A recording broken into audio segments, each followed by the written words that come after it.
کاروباری ہفتے کے پہلے روز خام تیل قیمتوں میں پھر اضافہ۔ برطانوی خام تیل کی قیمت میں 5% اضافہ ہو گیا ہے۔ $5.13 اضافے سے برطانوی خام تیل کی قیمت $95.51 فی بیرل ہو گئی ہے۔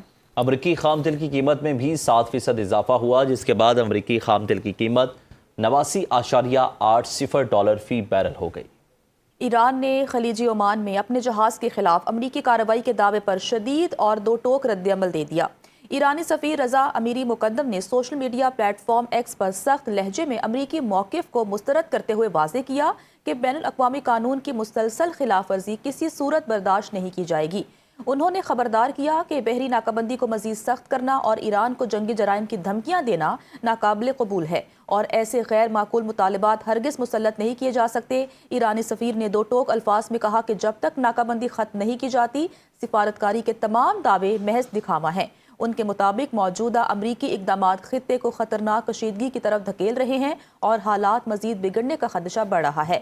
ایران نے واضح کر دیا کہ اگر صورتحال یہی رہی تو خطے میں تناؤ کی فالٹ لائنز مزید گہری ہوں گی۔ آبنائے ہرمز میں خطرہ تاحال برقرار ہے۔ برطانوی میری ٹائم ٹریڈ آپریشنز نے خبردار کر دیا۔ برطانوی میری ٹائم ٹریڈ آپریشنز کے مطابق آبنائے ہرمز میں خطرے کی سطح بدستور انتہائی سنگین ہے۔ اس اہم آبی گزرگاہ میں جہاز رانی میں مداخلت، ناکہ بندی کے نفاذ، بارودی سرنگوں کی اطلاعات اور عسکری خطرات جیسے عوامل موجود ہیں۔ ایرانی فورسز کی جانب سے جہازوں پر حملوں کے بعد صورتحال مزید کشیدہ ہو گئی۔ خلیج عمان میں بھی خطرے کی سطح انتہائی سنگین ہے۔ جنوبی اور شمالی بحیرہ احمر اور بحیرہ روم میں خطرے کی سطح درمیانی قرار دی گئی ہے۔ ایران پر امریکی اور اسرائیلی جارحیت کے بعد آبنائے ہرمز کے آزادانہ آمد و رفت کا تصور ختم ہو چکا ہے۔ ایرانی وزارت خارجہ کے ترجمان اسماعیل بقائی نے کہا کہ آبنائے ہرمز سے عالمی بحری تجارت غیر مشروط ہونی چاہیے، لیکن ایران پر حملوں کے بعد صورتحال یکسر بدل گئی ہے۔ عالمی قوانین ایران کو اپنی جغرافیائی حفاظت اور سلامتی کے لیے آبنائے ہرمز کو استعمال کرنے کی اجازت دیتے ہیں۔ آبنائے ہرمز، ملاکا اور باب المندب کی سیکیورٹی ایرانی فوج کے پاس ہے۔ کسی بھی شرارت کا سخت جواب دیا جائے گا۔ ایرانی سپریم لیڈر کے مشیر علی اکبر ولایتی نے کہا کہ سمندر پار سے سیکیورٹی مسلط کرنے کا دور ختم ہو چکا۔ اسپین کے خود مختار اور دانشمندانہ موقف کی قدر کرتے ہیں۔ آبنائے ہرمز، ملاکا اور باب المندب کی سیکیورٹی ایرانی فوج کے پاس ہے۔ کسی بھی شرارت کا سخت جواب دیا جائے گا۔ ایرانی سپریم لیڈر کے مشیر علی اکبر ولایتی نے کہا کہ سمندر پار سے سیکیورٹی مسلط کرنے کا دور ختم ہو چکا۔ اسپین کے خود مختار اور دانشمندانہ موقف کی قدر کرتے ہیں۔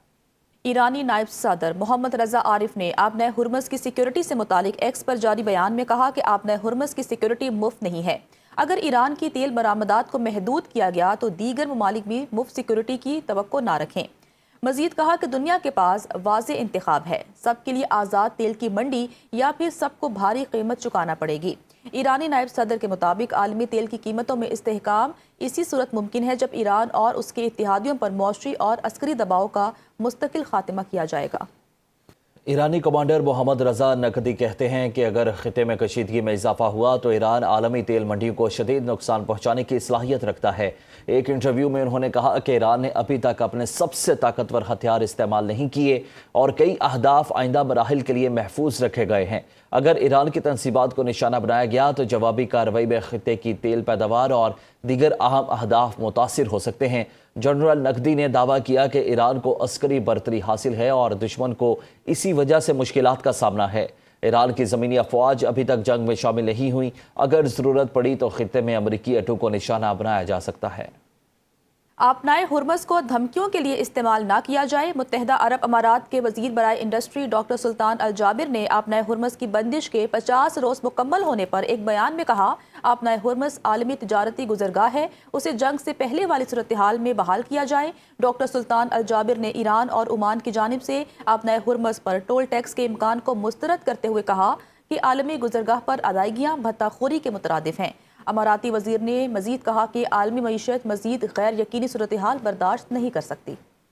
ایران اور امریکہ کے درمیان مذاکرات کا دوسرا مرحلہ، اسلام آباد کی سیکیورٹی مزید سخت کر دی گئی۔ ریڈ زون اور توسیع ریڈ زون ہر قسم کی ٹریفک کے لیے بند ہے۔ کسی بھی شاہراہ سے آنے والی ہر قسم کی ہیوی ٹریفک کا داخلہ بند رہے گا۔ جی ٹی روڈ پشاور سے لاہور جانے والے ٹیکسلا سے موٹر وے، چکری انٹرچینج، چک بیلی روڈ سے روات جی ٹی روڈ استعمال کریں گے۔ پبلک اور ہیوی ٹرانسپورٹ سے متعلق ضلع انتظامیہ کا اہم اعلان۔ اسلام آباد اور راولپنڈی میں ہیوی ٹرانسپورٹ اور پبلک ٹرانسپورٹ کو تحکم ثانی معطل کر دیا گیا ہے۔ جڑواں شہروں میں چلنے والی میٹرو بس سروس مخصوص اسٹیشنز تک محدود۔ بس سروس صدر سے کچہری اسٹیشن اسلام آباد تک چلے گی۔ قوم سیٹ یونیورسٹی اسلام آباد سمیت دیگر جامعات میں کلاسز کو آن لائن کر دیا گیا ہے۔ دوسری جانب کابینہ ڈویژن کا آج ریڈ زون کے تمام سرکاری ملازمین کو ورک فرام ہوم کرنے کا حکم۔ کابینہ ڈویژن نے نوٹیفیکیشن جاری کر دیا۔